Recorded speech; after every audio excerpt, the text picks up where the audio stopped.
It's time once again for America's favorite show, The Radio Adventures of Dr. Floyd, brought to you by drfloyd.com. We start this episode not with one of our usual lovable characters, but with one of the most notorious criminal masterminds of the 20th century, feared crime boss Al Capone. The year is 1929. Capone is in the height of his infamy, and this is his private posh 6-room suite at the Lexington Hotel in Chicago. All right, you mugs, now listen up. I'm sick and tired of you guys always fouling up the plans I make. I send you guys out there to go see the guy who opened that new restaurant down on 4th, and what do? You beat the tar out of him and destroy his place.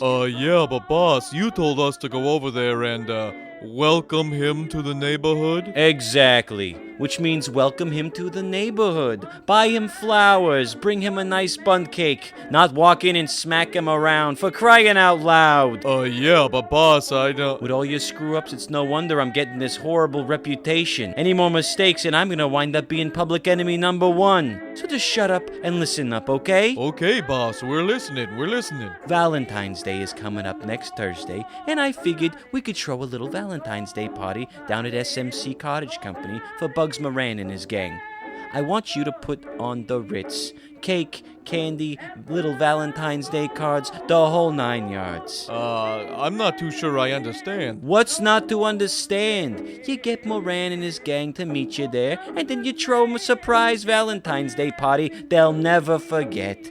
You know, you show them how much we care. And I want you to decorate the place real nice, too. I want red everywhere. You get what I mean? Oh, yeah, boss.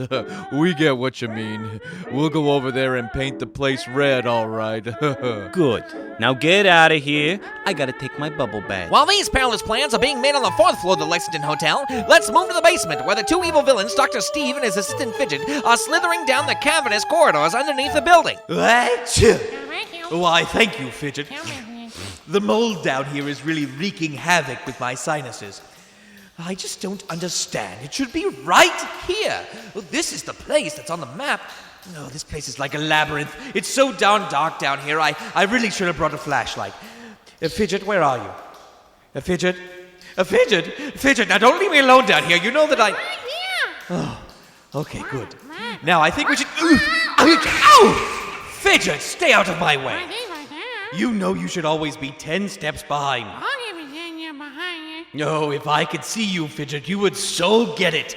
Now help me up so we can keep looking. Okay. As these two villains stumble around and quarrel in the basement on their mysterious quest, let's check in with our heroes, Dr. Floyd, his protege Dr. Grant, and their faithful robot companion Chips, as they are coming out of their space and time jump right now, hot on the heels of Dr. Steve. Golly, Dr. Floyd, we're in the same time period as Dr. Steve and Al Capone. Oh, having those two evildoers in one place sure gives me the willies. I know, Dr. Grant, but remember, it's very important that we stop Dr. Steve. Well, what do you think Dr. Steve wants with Al Capone? I have a sneaky suspicion that what he wants has nothing to do with Al Capone himself. It has to do with his vault. Al Capone's vault? The one Geraldo opened? But it was empty. There was nothing in it but an old bottle and a license plate. It was empty in 1986, but Capone had been dead for 39 years when Geraldo opened that vault. That's a long time for a vault to sit undisturbed. I see what you're saying, Dr. Floyd, but Al Capone, he's one bad mother. I was just talking about Capone. Why should we help him? Shouldn't we try to prevent him from doing all the bad things we know he will do? Dr. Grant, history is filled with sadness and tragedy. You take the good with the bad. It is our job to merely observe. Even if Dr. Steve made off with the money that Al later used to finance the St. Valentine's Day massacre, history would be changed and the results could be terrible. I see, Dr. Floyd, but how are we going to stop Dr. Steve? We're not going to stop him. We're going to let Al Capone stop him. We're going to tell him what Steve plans to do. You don't mean... That's right. We're going to have a sit-down with Al Capone. A sit down with Al Capone? Dr. Floyd is planning on having a face-to-face meeting with the most dangerous mobster of all time? Is he insane? Is he crazy? Has he finally lost his tiny little mind? I heard that. Tune in next week to the Radio Adventures of Dr. Floyd to find out.